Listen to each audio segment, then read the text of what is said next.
Hello, Commanders, and welcome to the Age of Wonders Planetfall tutorial series. Today we're talking about operations. Not at the hospital, no. Operations are a fun, dynamic system that, you know what, we're going to learn about together. So let's jump right into it. First question, what are operations?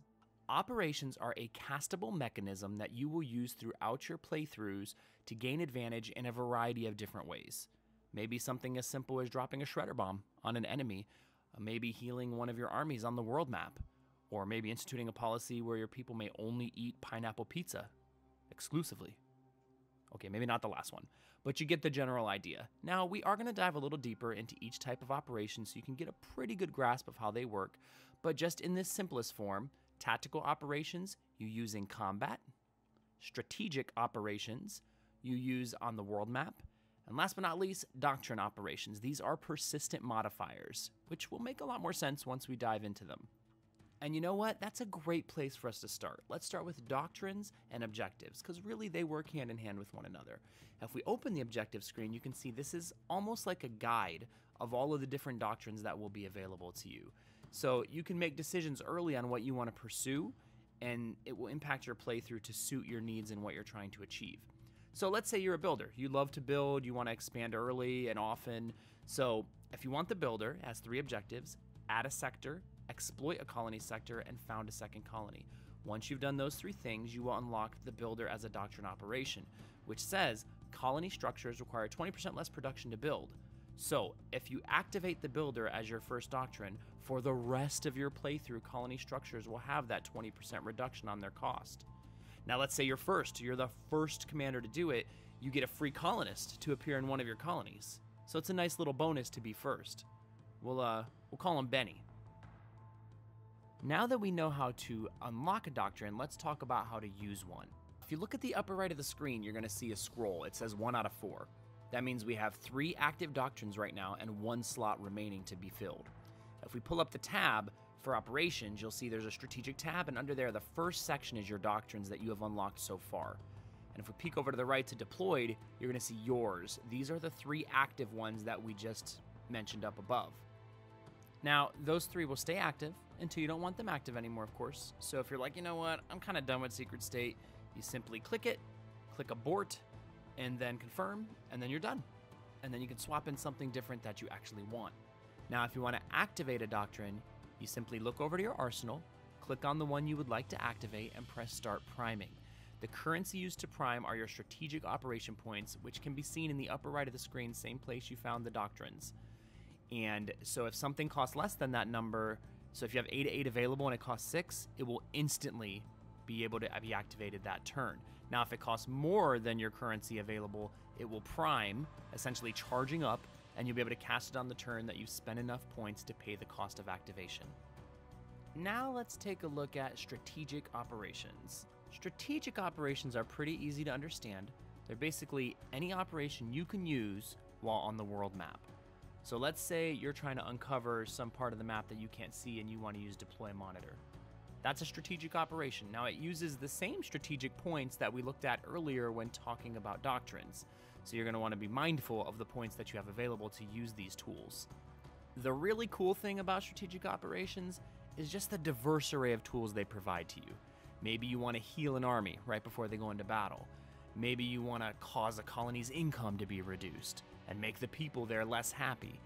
These type of tools give you a lot of answers to a lot of problems that may be presented to you throughout the game, or they might help you to gain advantage as you progress through the overall playthrough. Let's have some fun. Tactical operations. Tactical operations are the operations you use when in combat. So you're no longer on the world map, you've entered an encounter, now's the time that you'll use them. If we peek over at the right side of the screen, you'll see a list of tactical operations available to us. You'll also want to peek at your character portrait in the bottom right so you know exactly how many tactical op points you have available to you. Also, just to the left of that is the button you press to open your operations. You won't be able to use them the first turn of combat. You have to wait for turn 2.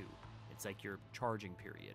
And at this point, just enjoy yourself. There's a lot of ways to play, there's no wrong answers. If you like to buff your units and you just want to cast all kinds of awesome buffs to keep your people alive, then so be it.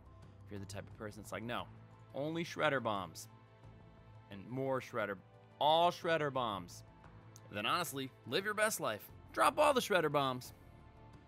Okay, we've been on quite the journey, but let's hit up a little extra intel. We've covered the main topics of operations, but there's a few pieces I think you'll find especially helpful if we go over them. Beginning with alert level. Alert level is essentially your awareness that enemies are trying to use operations against you. This mechanism exists so that, like, let's say you're in a 10-player game, that 8 of the enemy commanders aren't trying to use operations against you back to back to back, which can feel really overwhelming. So you can hover your mouse over your alert level and it will tell you that you're getting an extra 2 operational defense per alert level. So it'll make you stronger and stronger against enemy operations as they start to hit you. It will also tell you when your alert level is going to drop, so you can try to plan ahead in case you're worried. Alright, once again, you waited for it and you get it. Science! I mean, research, it's research. Okay, research. Let's take a look at the Society and Military Research trees, because you're going to find operations sprinkled all over the place in those 2 trees. It really highlights the variety of options available to you in your playthrough. So early in the game, you'll want to go in here and figure out which operations you covet and which ones you want to pursue so that you can take the early pieces that lead to those wonderful later pieces. I also want to highlight the Society tree. At the very bottom in operations, there's boxes called Operational Effectiveness. Why they're important is if you research a ton of operations and you have a ton of doctrines available to you, but you haven't taken any boxes in operational effectiveness, you're going to be able to use very little and you're going to feel like you wasted a little bit of your time. So add a few boxes of these, you'll add more strategic op points, you'll add more tactical op points, and more doctrine slots. How else are you going to drop all those shredder bombs without the tactical op points? I mean, come on. All right, now let's take a look at operational effectiveness. This can be a somewhat tricky topic sometimes, so let's see if we can't give it a little bit of clarity. Occasionally, you're going to have an enemy commander try to steal from you. The nerve, right? I mean, here you are, just trying to take over the entire world, and then Michael Valentine thinks he can just waltz in and steal your hard-earned energy? Well, you know what? Maybe you're tired of Michael, so here's what we're going to do. We're going to improve our operational defense. The higher your operational defense, the harder it is for enemy commanders to use operations against you. There's 2 ways to do this.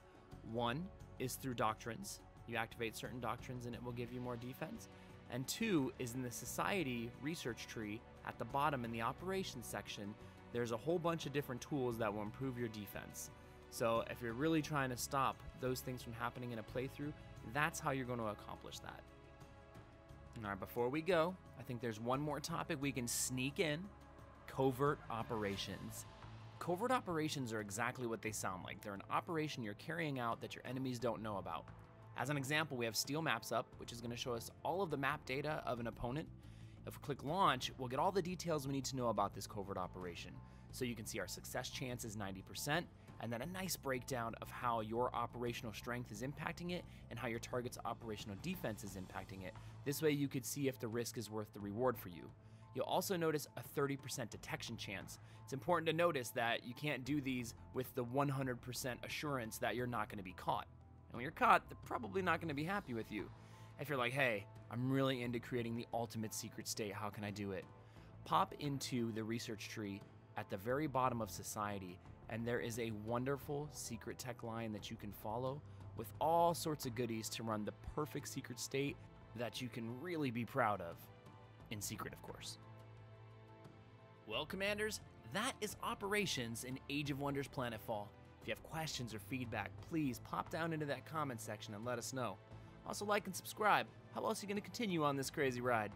From everyone at Paradox Interactive and Triumph Studios, thank you for playing our games. Without you, there is no us. Until next time, this is Nomac, signing off.